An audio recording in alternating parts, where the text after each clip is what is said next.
За та бүхний энэ өдрийн амар амгалан айлтгая. Шинжлэх ухааны таны мэдхүйн судлагдсан нэвтрүүлгийн шинэ дугаар эхлэх бэлэн боллоо. Манай өнөөдрийн дугаараар Шинжлэх ухааны академийн ботаникийн цэцэрлэг төрөлнгийн эрдэм хэлгээний дэд ажилтан докторант Бүрнэ Баатар маань оролцож байна. Амрыг айлтгая. За таны амрыг айлтгая.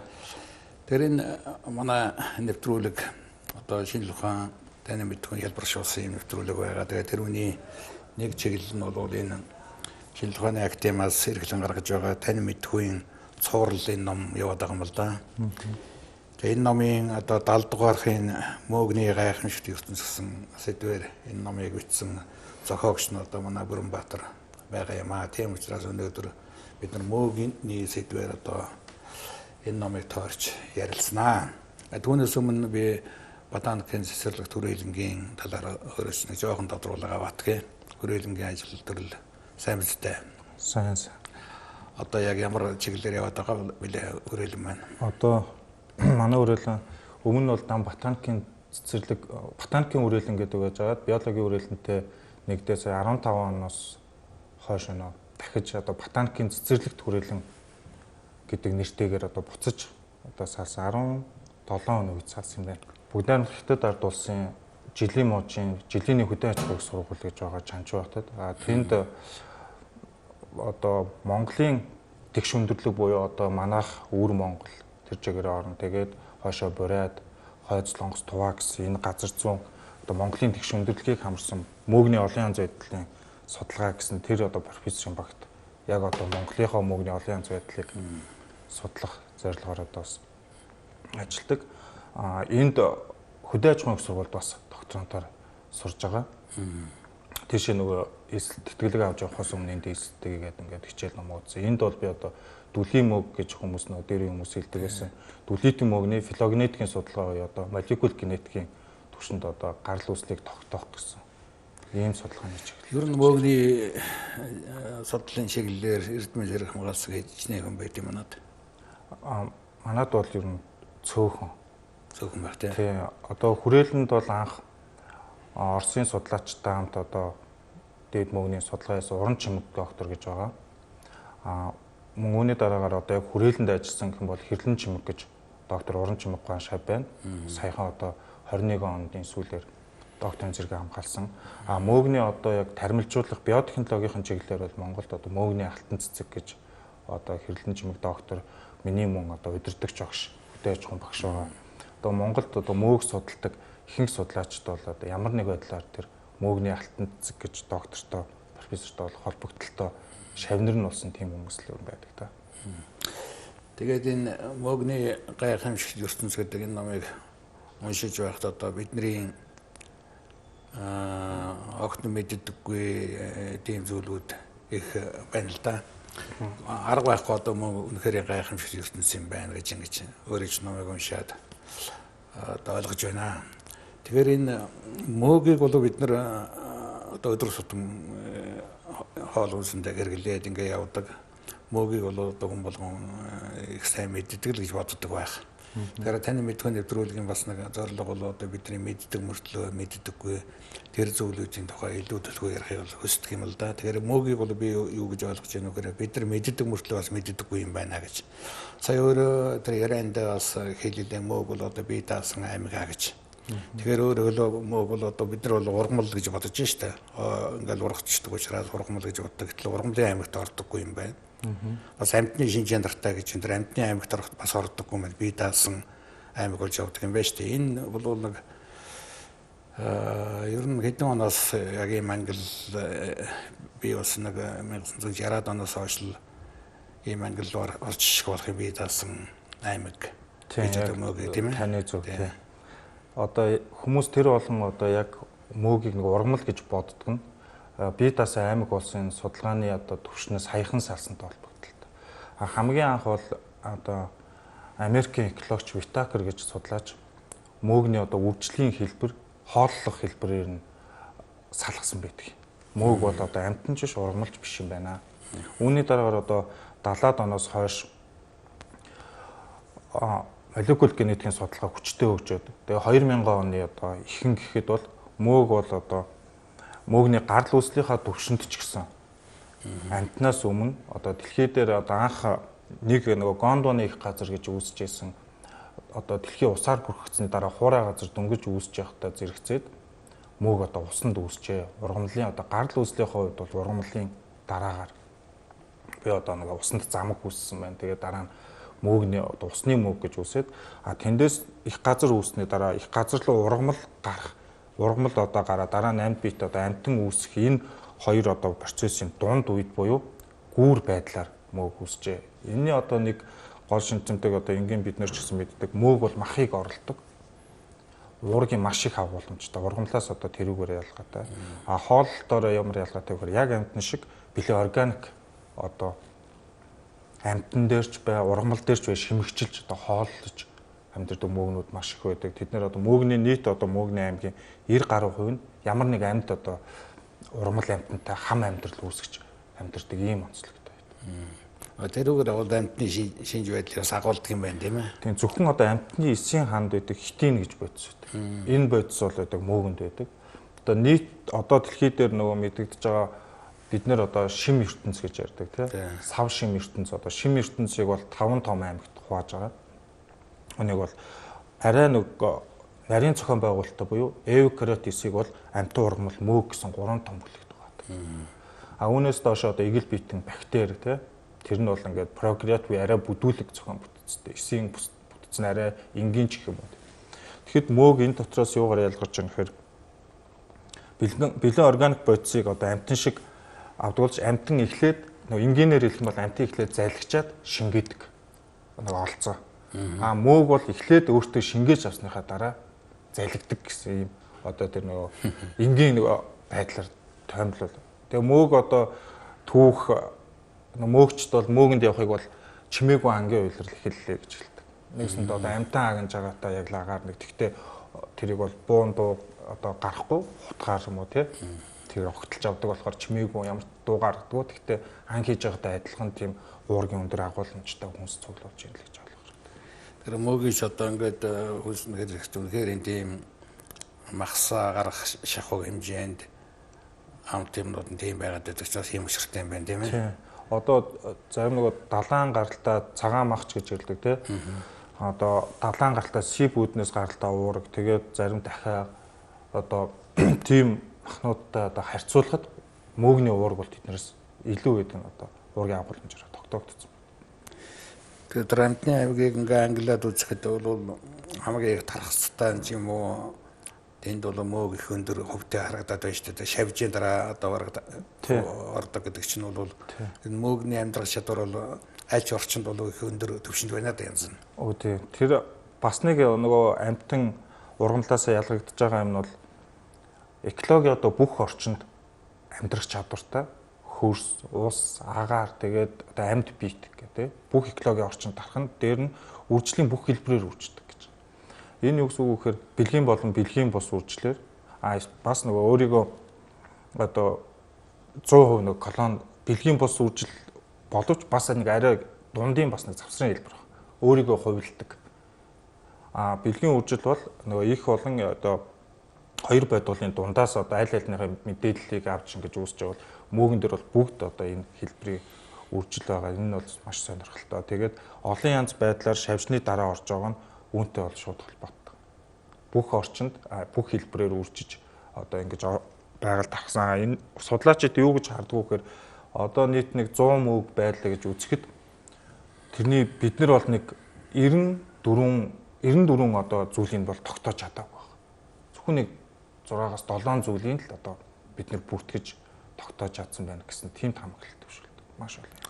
Энэ шив ертөнцөөс явж байгаа баг мөөгний ертөнц биш юм уу энэ юм байна тийм ээ. Тийм бид нэр хэрэг ингээд мөөгний зөвхөн мөөгийг ялгаж хардаг одоо цонхоор ч юм уу дурангаар харах юм бол эргэн тойрон бол мөөг маш их байна. Тэгээ шинэ зүгээр орон сууцын ингээд хүн амьдрах гэж байгаа чигтэй өргөтл хан дээгүүр нь ингээд мөөг тий таталгаа идэхгүй ингээд талхны савнд үлдээхтэл хөх зүсэл ингээд тэр харанхуу нөхцөл дэвшсэнгөөсний дорж гисэн урах юм байна. Одоо хөдөө чинь ингээ хаваржааны хашааны дээр өдөг бууц юм дээр чинь Зөндөө л одоо баг мог ургацсан л байдаг, ер нь ургадаг газар гэж байдаг юм байна шүү дээ. Таасаа хэллээ бас би марцсан.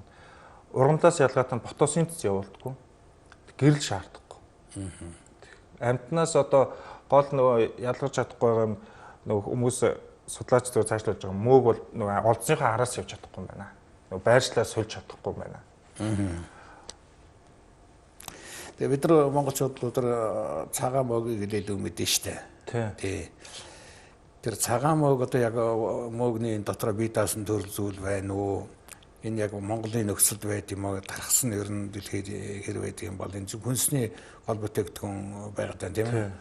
Цагаан мөөгийн талаар цагаан мөөг одоо яг нөгөө ургамал одоо мөөгийг тодорхойлоход одоо англи зүүн судалгаанд бол зүйлийн түвшинд бол яг ерөнхийдөө бид нар ингэж зүйлийн түвшинд ялгаж байна гэдэг нь тэр нь бусад зүйлээс нөгөө нэг ялгаатай. Гэхдээ хоорондоо одоо ингээд одоо үржих чадвартай.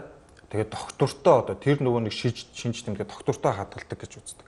Тэгэхээр цагаан мөөгийг анх бол Японы эрдэмтэн Ямай гэж хүн одоо хятадууд өвөр Монголын нутгаас оюутнуудын цуглуулсан дээжнээс шинжлэх ухаанд анх бүртгэсэн.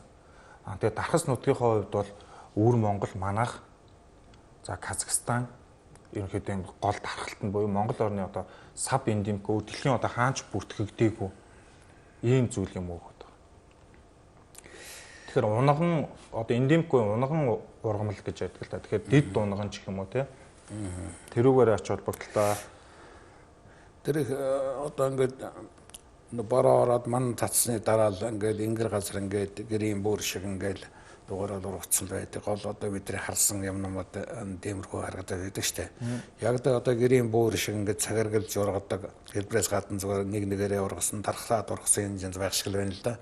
Тэр ингэж дугуурж ургадаг нь ямар юу вэ? Ер нь мөөгийн хүрээгээд энэ зөндөл байдаг штэ таардаг. Одоо цагаан мөөг бол англи зүйд Трихолома монголико гэдэг латин нэртэй байсан. Тэр Трихолома гэдэг нь бол төрлийн нэр байна. Утгыг ингээ орчуулбал хүрээ үүсгдэг мөөгнүүдийг хэлдэг. Хүрээ үүсгэж байгаагаар нь тэр төрлийн мөөгний одоо нэг таних шинж болж болдог. Амьдралын хэлбэрүүд одоо хөрсний одоо сапробит буюу хөрс үүсэх процессд оролцдог. Тухайн хөрсний одоо азотын хэмжээ ингээд анх нөгөө бие биенээсээ доогуур харахад тэр чинь ингээд тус-тустай ургацсан юм шиг боловч доогуур ингээд нөгөө микоризоор ризоморф гэж байгаа үндэс шиг ингээд хоорондоо холбоотой. Гаднаа харахад бол тэр чинь ингээд тус-тустай юм шиг болж доогуур нэг одоо популяц гэх юм уу?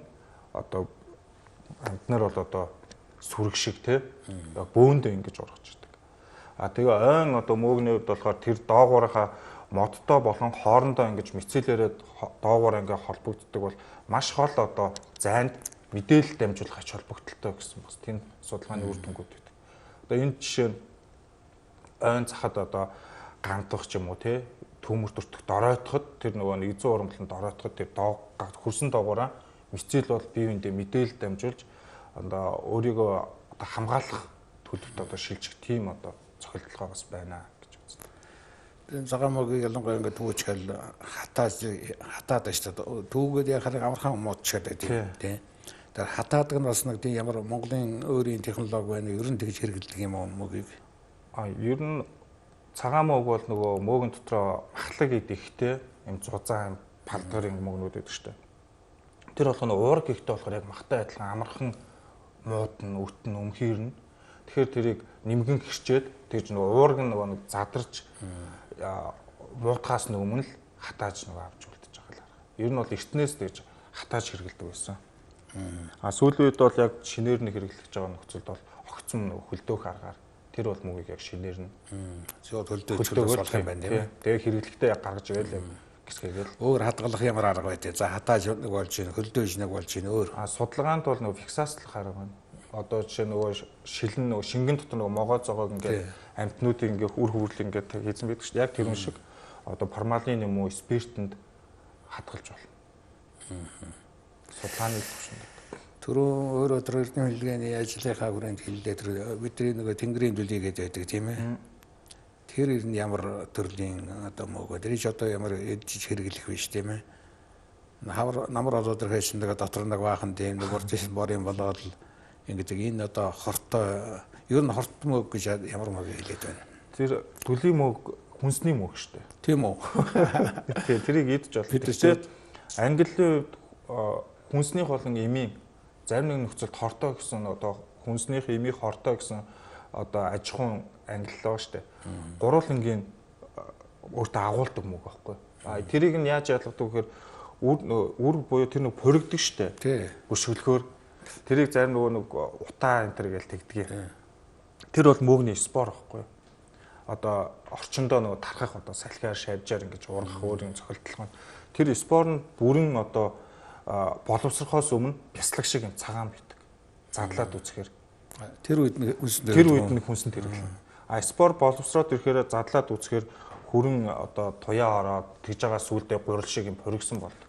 Тэр бол хамрын тамиг шиг юм болж идэг шнэ. Тэр бол маш их одоо ариутгах чадвартай. Дээр үе одоо монголчууд бол дайн байлдаанд явахдаа тэрийг хэрэгэлдэг байсан гэдэг нөгөө яагаад юунд хэрэгэлдэг байсан гэхээр тостой хойлоод там байдлаар цус бүлэгнүүлдэг. Тэр ил шарханд ингээд морины нуруу зур авахд тэрний спорыг түрхэж цус одоо бүлэгнүүлдэг тэр чадварыг ашигладаг. Тэрүүгээр одоо Германд болон Монголд ч гэсэн уламжлалт эмзүүн корпорацийн Калвациа гэдэг тосон түрхлэг гаргасан байна. Хоромхонтой яг адилхан шүү дээ. Ил шарханд ингэж түрхдэг. Би бас нэг өмнө говьд судалгаагаар явж байхад нэг настай хүн тэрний тэр нунтиг спорыг осны тэгээ ингээ хутгаад ууж захтаа таалж. Тэгээ та яагаад ингэж ууж байгаа юм чи хамаагүй ингэж хуучин өгчүүл бол тэрийг нүдрүүгөө ойртуулж болохгүй хараа муудахна гэдэг байхгүй. Тэгэд сонсч яасан дээ. Нүдрүү ойрт. Тэгэхэд тэрийг ингээ хутаа ууж нэг ил шарханд сайн болохоор ходоодны одоо шарах марах байвал бас хүмүүс тэр ууж исэн туршлага байдаг гэж магадгүй гэж би бодсон. Тэгж хэрэгэлдэг юм байна. Ер нь энэ уламжлалт хандлагын ухаанд ялангуяа энэ мөөгийг яаж хэрэгэдэг. Ялангуяа юу цагаан мөөг гэж одоо халуурсан дотор халуунтай үед ингээд өгдөг байсан шүү дээ. Ер нь халуун дарахад хэрэгтэй гэдэг одоо өөр ямар одоо энэ уламжлалт хандлагын ухаанд саяны 50 дээр ярьдаг дүлийн мөөгийг бол төвд ном Папагого гэсэн мөөгөр төвдийн одоо нөгөө ламнар жор ярьдаг шүү дээ тий. Тэр нь Папагого гэсэн мөөгний оронд орлуулж хэрэгэлдэг байсан тэр спорыг. Дүүцүүлж хэрэгэлдэг байсан. Цагаан мөөг бол яг нөгөө монголчууд нөгөө унган дид унган гэдэг зүйл гэдгээр яг өөрсдөө хэрэглээс сурцсан болохоор тэр нөгөө дотор халуун даардаг энэ маш сайн одоо нөгөө хэрэглэж олон жилийн туршлагаараа мэддэг дотор халуун даардаг. Ялангуяа эмэгтэйчүүд төрсний дараа хэрэглэхэд нөгөө сав агшаадаг эмэгтэйчүүд тэрийг бас ашиглаж хэрэглэдэг байсан. Бусад одоо нөгөө төвдөөс Мөнтгөөс орж ирсэн судруудыг бас харж агаад Монголд ургаж байгаа мөөгнүүдээ дүүцүүлж тэгж хэрэгэлдэг байсан. Уламжлалт юм зүйл бол. Тэгээ энэ юм хооронд дандаа зогсолтолгоотой юм чинь энэ мөөгийг одоо энэ ялангуяа махчин амтны идэх үү? Идэлгүй яг хав. Одоо тэр бурхан багшийн намтар дээр үүдэж штэ. Бурхан багш нэг досгонд очисон чинь нэг хүн гахаан шир гээд мөөг өгсөн гээд зарим нөгөө нэг судар тэр мөөгийг гахаан шир гэж орчуулсан нөгөө малтуу мөөг байхгүй юу? Нүдэнд ил харагддаггүй, ойд ингээ газар доор харагддаг. Тэрийг яаж олдгоо гэхээр нохоо юм уу гахаа үнэрлж олдог. Тэгээ гахаа тийм дуртай тэр мөөгийг ингэж хайж олж иддэг. Тэгээд тэр мөөг одоо бол ингээд довлоод яхад кичен даймд буюу галтогооны одоо алмаз гэдэг тийм үнэтэй үнэр амт оруулдаг маш бага хэмжээгээр ингэж зорж хүнсэнд хэрэгэлдэг. Тэр мөөгийг одоо бурхан багшд өгөөд тэрний дараах нь бурхан багш одоо жанж хаалсан гэж байдаг. Тэгээ зарим хүмүүс болохоор гахаан шир гэд тэр мөөгнийх нь одоо нутгийн нэр буюу нийтлэг нэр гахаагаар ингэж ухуулж олдог байсныг гахаан шир буюу яг нөгөө бас гахаан ширийг чинь хэрэгэлдэг шүү дээ хүнсэнд. Бас нөгөө тэр хоолыг идээд сахил зөрчөөд нөгөө жанж хаалсан гэсэн янз бүрийн нөгөө юмнууд байдаг. Тэр мөөг бол амтан нөгөө эртнээс бол хүмүүс ингэж яг махны хооронд хэрэгжилж ирсэн. Тэгэхээр энэ мөөгийг нэг хортой хоргоо мөөг гэж ангиж болох юм байна тийм ээ. Тэгээ яг нэг яаж ялгадаг. Одоо бид нар бол практикаас ингээд хүн өгчүүд хэлж өгч байсан ингээд шавж идсэн тэр мөөг бол хоргоо мөөг гэдэг тэрийг дүүж авч болно шүү. Их гоё өнгөтэй ерөөсөө шавж хүрээгүй тийм юм болоод ч хортой мөөг шүү гэдэргээл ингэж ойлгуулах гэж хэлдэг байсан байх л да. Зөв. Одоо манад одоо байгаа манад ч гэдэггүй ер нь одоо мөөгийн дотроо бусад улсч гэсэн хамгийн одоо хүчтэй хортой тооцогддог мөөг Оросоор бол мухамор, Аманита гэдэг мухамор гэдэг чинь ялааны хор гэсэн.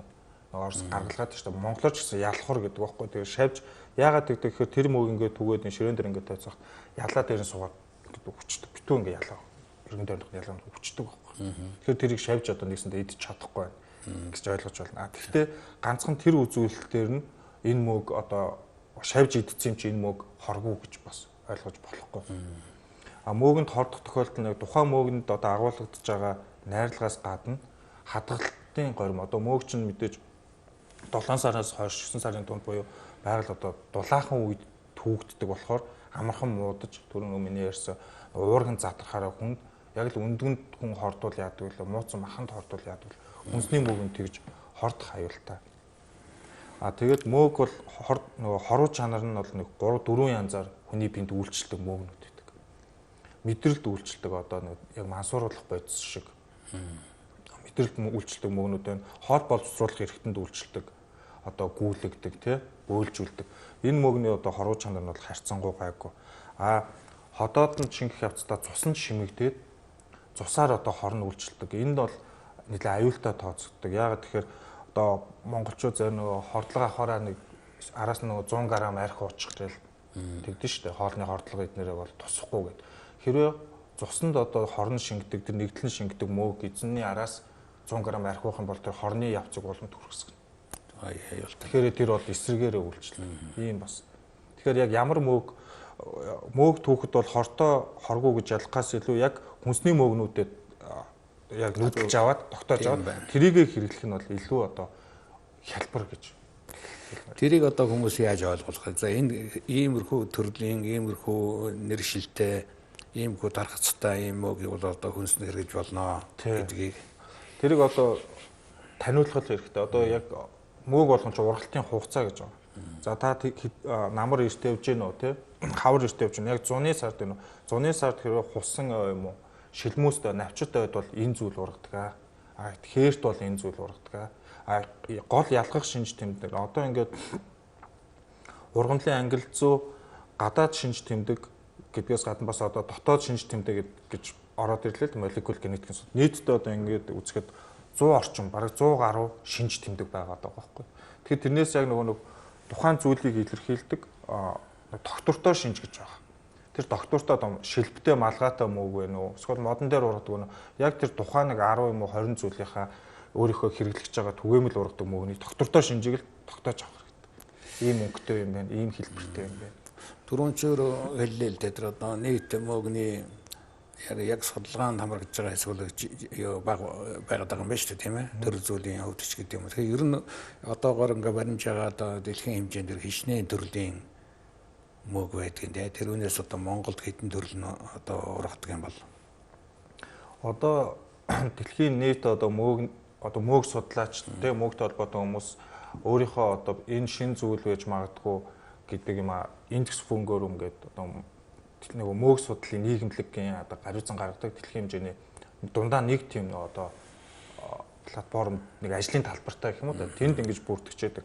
Тэн дээр бол 700 мянга гаруй одоо тэмдэглэгдсэн байгаа. Гэхдээ энэ зүйлээс доош түвшин яг нэг зүйлийн тоовор биш байхгүй.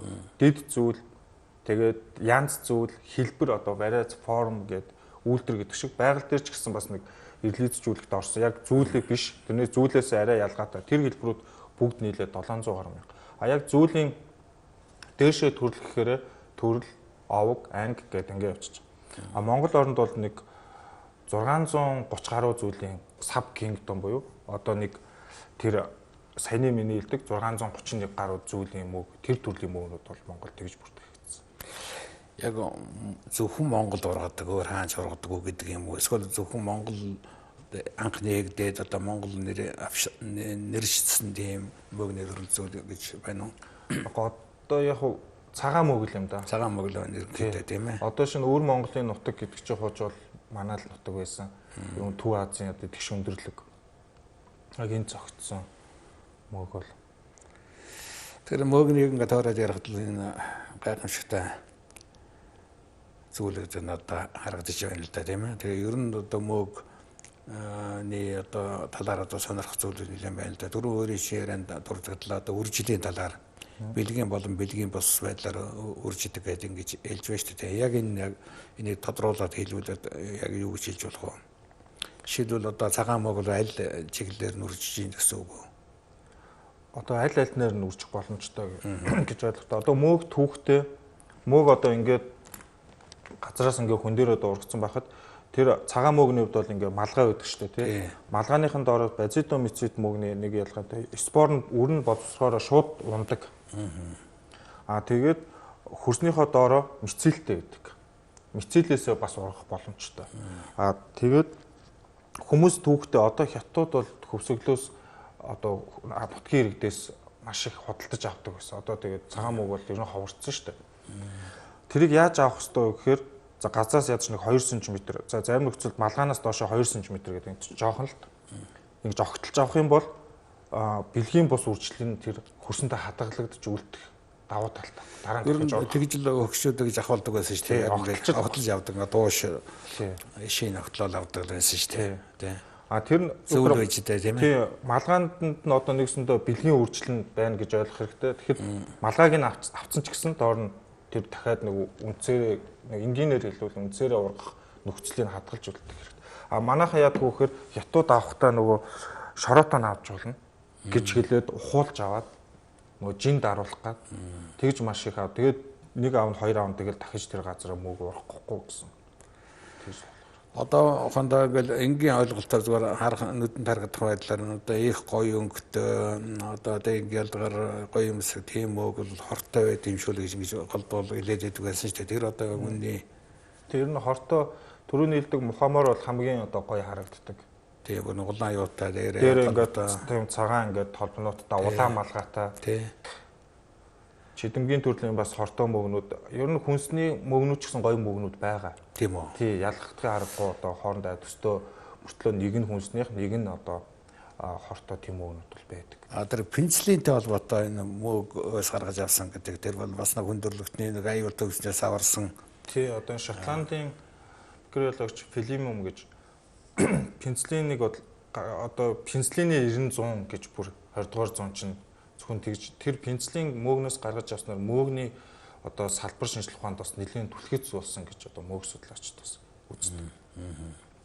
Хоёр том одоо ингээ Нобелийн шагнал авсан хоёр том судлал нэг нь бол бас тэр мөөгн дээр хийсэн мөөгний одоо молекул генетикийн судалгаан дээр мөг одоо ген нь одоо уургад нөлөөлт юм байна. Нэг ген нэг энзим гэж байгаа. Одоо хүмүүсийн одоо зан ааш гэх юм уу те ямар нэг байдал одоо тэр уург генээс өдөөгдөж байна. Одоо нэгсэндээ энгийнээр хэлэх юм бол тэр хүн ямар байх нь ээж аваасаа үлж авсан генээс хамаарж гин үү? Одоо өссөн орчин идж ууж байгаа юмнаас хамаарж гин үү гэдэг чинь бас нэг сонирхолтой үнцэг шүү дээ. Тэгэхээр тэр генүүд тэр зан ааш гаргаж байгаа тэр юмд яаж нөлөөлж гин гэдгийг мөөгний судалгаан дээр гаргаж ирсэн. Энэ бас маш сонирхолтой.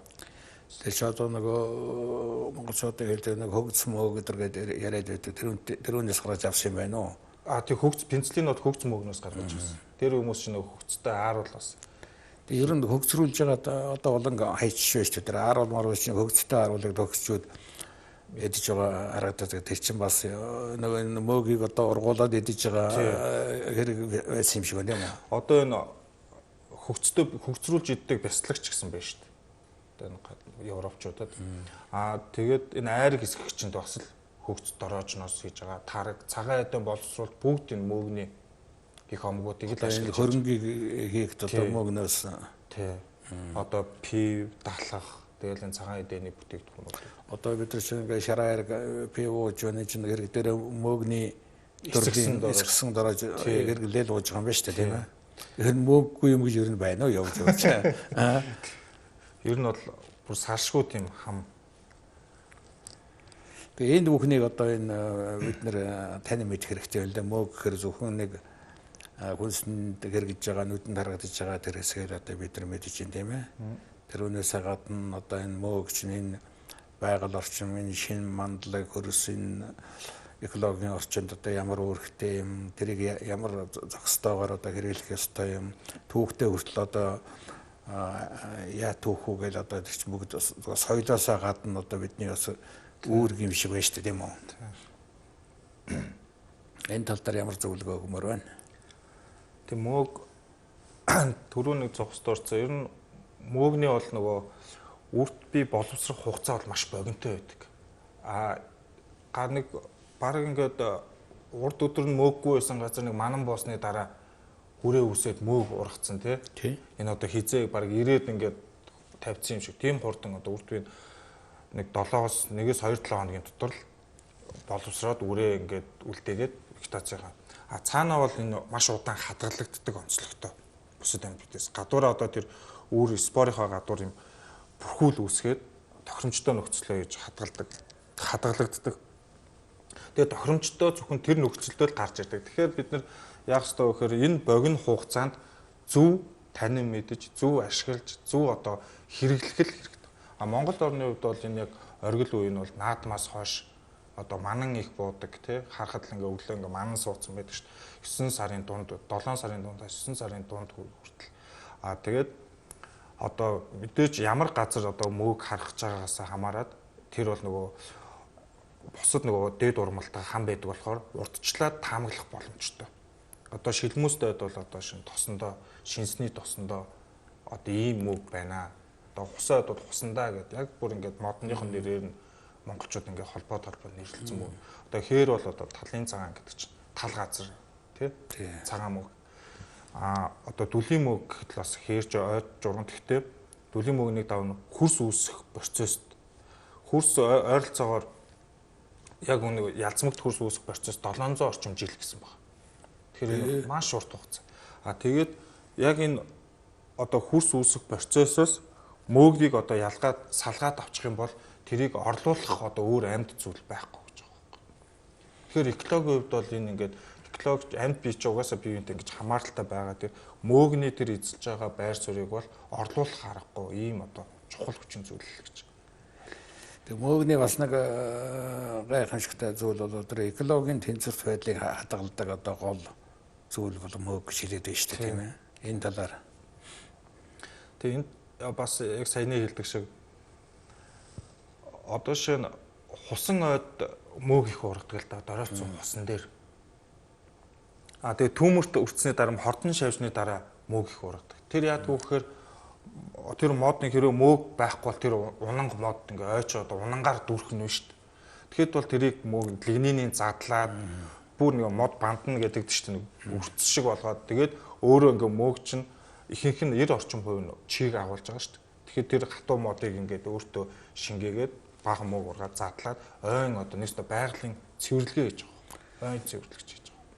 Тийм даваа талт. Тэгээд доройцсон одоо залуу яг ингээд залуу юм уу эрүүл ойд мөөг баг байдаг.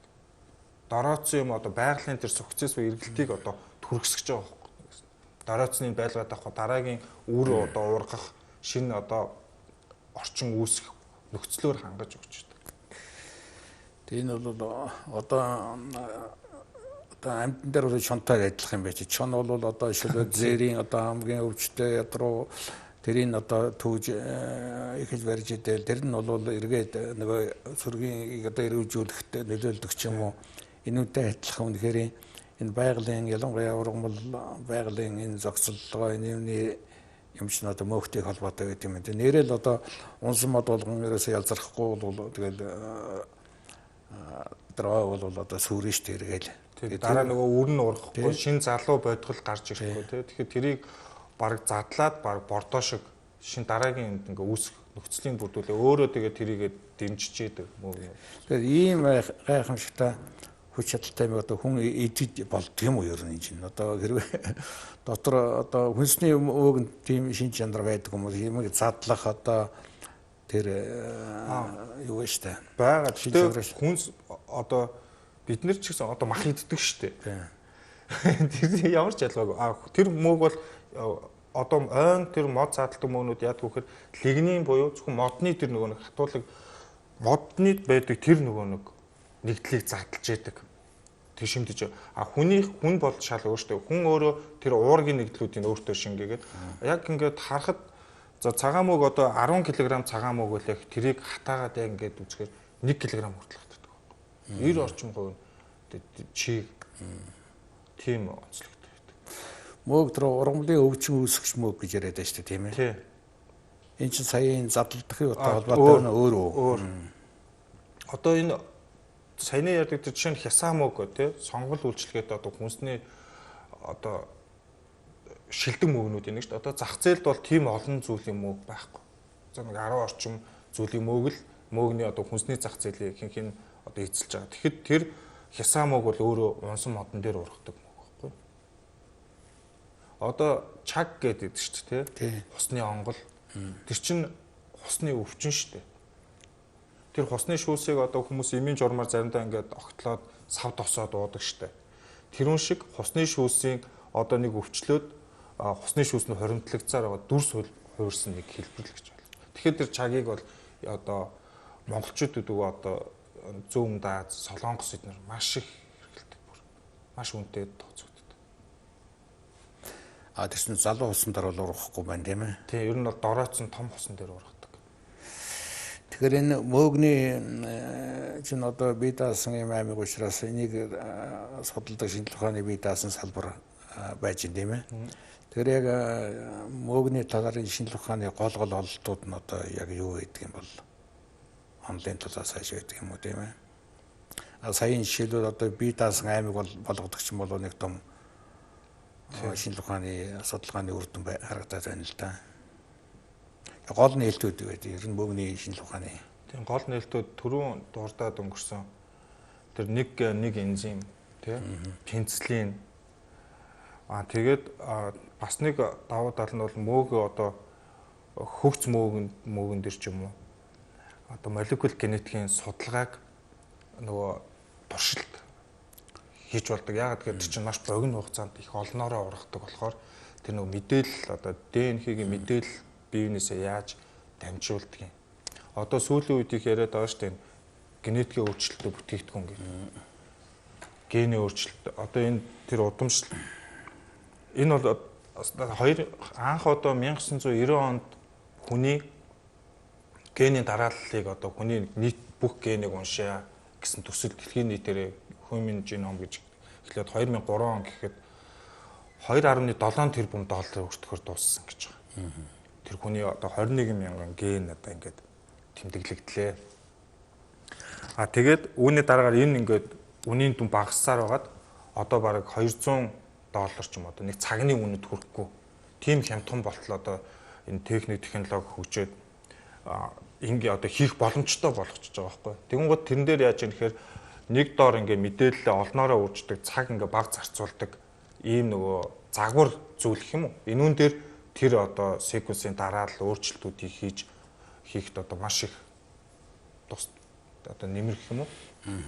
Тийм л болж байгаа. Одоо ингээд төгсгөлнөөс нэг зүйлийг тодруулж асууя. Монголын мөг судлалын хөгжлийн яг өнөөгийн төвшин одоо ямар төвшөнд байдгийг дэлхийдээ харьцуулахад Монголын өөрийн судалж ирснээс хойш энэ үе цагтаа харьцуулахад одоо ямар төвшөнд байдаг юм бол цаашдаа одоо мөгний судлал ер нь ямар чиглэлүүгээ явах тийм төлөв юу эдийн төлөв харагддаг юм. Одоо манай орчин цагийн одоо энэ жил чинь 21 он чинь шинжилгээ ухааны активын 60 жилээ гэж бодлоо шүү дээ тийм. Энэхүүтэй л мөг юм дүүн 1937 оны үед анх Дисиат гэж Оросын судлаачд ирсэн гэ тэр ямар зорилготой ирсэн гэхээр нөгөө бидний ярьдгаар нөгөө хогийн ургамал гэдэг штэ хөл газрын ургамлыг одоо тариантал бад ургадаг тэрийг судлах явцдаа ургамлын өвчин үүсгэж мөөгийг анх Монголд одоо 37 зүйл өвчин үүсгэж тэмдэглээд буцлаа гэсэн мэдээ баримт өгдөг. Үүнээс хойш нэг 70-аад оны үед одоо уран чимэггүй Оросын дэлхийд алдартай Бандурцын гэж мөөг судлаач бусад мөөг судлаачтай Монгол орны голчлон одоо хинтийгэр та бид нэр одоо яг мэддэг нэг байна малгай шилдэг энэ мөөгийн цуглуулгуудыг манай одоо шинжилгээ ухааны активын ботаникийн цэцэрлэг түрээлэнд мөөгийн цуглуулгын сан гэж байгаа. Энийний одоо дээдлийн хувийг тэр үеэс уран чимэггүй цуглуулж бий болгож эхэлсэн. Үүний дараагаар бол Хэрлэн чимэг доктор мөн одоо Монгол орны хвчлэн одоо мөөгийн судалгааны маршрутын 47 дугаар өргөргөөс хойшоо явдаг. Яагаад тэгэхээр ой мод биологийн олон янз байдал нь түлхүү эндээ дээр нас дид бүтц арай гайгүй очиход одоо арай гайгүй гэх юм уу тийм. Ингээд мөөгний одоо цуглуулгын сан Монголд одоо нийт нэг ургамлынхаа өвчин үүсгэгч мөөгтэйг нийлээд нэг 3000 орчим цуглуулга байна гэж одоо тоологдоод байгаа. Энэний дараагийн шатны одоо судалгааны үгээр одоо тэр авж байгаа газраасаа бид нэр юун дээр ургаж чинь, хаана ургаж чинь те ямар шинж тэмдэгтэй байна гэдгийг одоо зургаар болон бичиглэлээр баталгаажуулж авчраад дэлхийн нийтийн чиг хандлага бол одоо ДНХ-ийн мэдээллийг бүртгэх буюу одоо баркоджуулах гэдэг байгаа байхгүй. iBolt буюу одоо International Barcode of Life гэдэг. Тэр яг үхээр бид нэр дэлгүүрт ороод одоо ингээд бараа авахд яг ийм баркод байдаг тийм. Зүйл болгон дээр ийм баркод байх боломжтой гэж үзэж байгаа. Тэр зөвхөн тухайн зүйлийг таньдаг баркодыг одоо тэмдэглэж авах. Тэр баркод бол хизээч өөрчлөгдөхгүй буюу тэр ДНХ-ийн мэдээлэл нь хизээч өөрчлөгдөхгүй. Тэгэхээр одоогийн дэлхийн нийтийн судалгааны одоо хандлага бол молекул генетикийн түвшинд тэр дөрвөн одоо нуклеотидын дараатлалыг бүртгэж баримтжуулж хадгалж үлдэх гэдэг рүү явж байгаа. Одоо iBolt нэг төсөл бол 2000-аас 2015 оны хооронд хэрэгжээд 500 мянган одоо биологийн зүйлийг бүртгэж авсан. Одоо энэ төсөл цаашаа 2 3 гээд 45 оны үе гэхэд дэлхийн одоо бүх шим ертөнц гэж түрүү ярьсан шүү дээ. Одоо мэдэгдэж байгаа шим ертөнцөө ингэж баркоджуулах гэсэн юм алсын зорилт тавьсан. Одоо ийм судалгаанууд бол хийгдэж байгаа. Бид нэр ч гэсэн одоо мөн адил яг тэр арга зүйг одоо эзэмшиж өөрсдийнхөө одоо энэ цуглуулгын санд байгаа зүйлүүдийг тэр баркоджуулах тэр ажлыг эхлүүлэх те ядаж бүгдийг биш маа гэхэд одоо яг зэрэгцэж аваад 1 2 зүйлийг ч гэсэн хийгээд хөл нийлүүлэх тэр төвшөнд л одоо судалгаагаа хийж явж байгаа. Энэ мөөгний талаар ер нь одоо бүх нийтэд хандсан тийм тань мэдгүй шинжтэй тийм сургалт судалгааны чиглэлийн одоо энэ ном тавхимлаас ахуулаад ийм зүйлүүд одоо хэр байдаг юм бол одооноос л нэлээ одоо юу болж байна. Хүмүүс сонирхдаг болж байна. Яа тэгэхээр бас цагаан хоолтнуудын бас гол хүнсний нэг шүү дээ мөөгч. Уургийн агуулмж өндөртөө. Дээр нь одоо мөөг жилийн 4 улиралд одоо ямар ч нөхцөлд нэг тариалах боломжтойгоор бас хүмүүсийн анхаарлыг татаж байгаа. Манай. Тэгээд мөөг цэгмэн гэдэг вебсайт байгаа. Мөөг цэгмэн гэдэг Facebook дээр одоо хуудас байгаа. Гамбат буюу габизм гэдэг адмида. Тэр бол мөөгний талаар одоо сүүлийн үеийн одоо мөөг цуглуулах бусад одоо холбогдлолтой мэдээллүүдийг бол тэндээс орж харж болох давуу талтай байгаа гэж хэлээ. За өнөөдрийн